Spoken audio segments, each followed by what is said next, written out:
Hey everybody, my name's Chris, and today I'm going to talk to you about my Onewind hammock setup for winter. And I'm going to go over some specs and some features.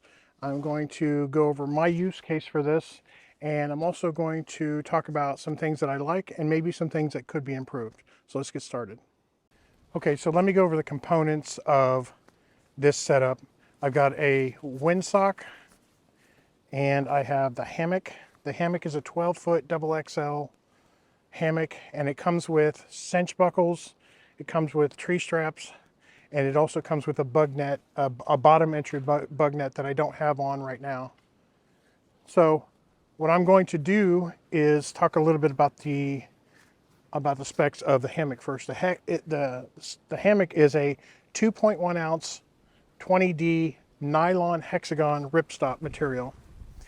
And like I said, it's 12 foot, and it works out, the width of it works out to about 63 inches. So it's pretty wide. The windsock has a horizontal zipper on one side. You can also enter it from the bottom. It does not have a zipper on the other side. It has two mesh windows, one on each side, to cut down on condensation. But this is a 1.1 ounce ripstop material, and like I said, it doesn't weigh very much. I think it weighs half a pound maybe. So those are the two components that I'm using right now. The third component that I'm going to add is the 12-foot tarp with doors.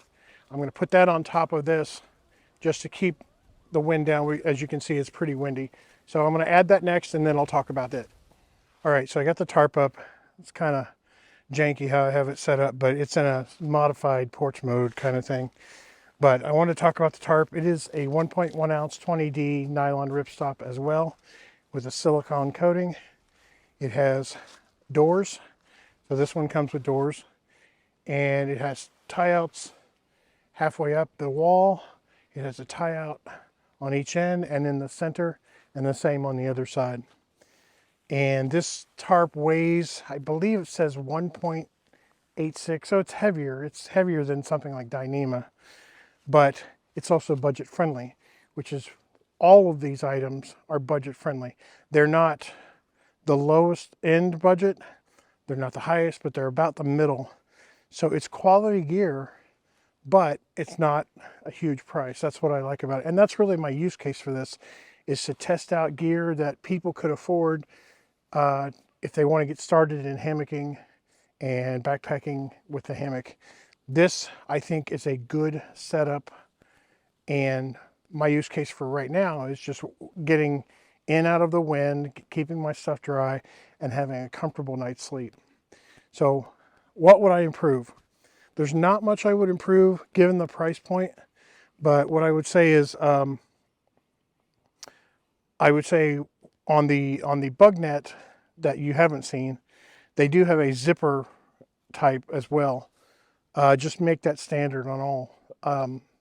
The getting into the bug net from underneath, as well as with this windsock, getting into it from underneath is great, but I'd like to see a zipper on each side to get in. It's a little easier. So, but that's just me being picky. I still think this is a great setup for somebody wanting to get started. And what I'll do now is I will walk around and kind of show you some close-ups. But I highly recommend Onewind products if you're wanting to get started in hammock camping, but you don't know where to turn, you don't know what to start with. This is a good starter set.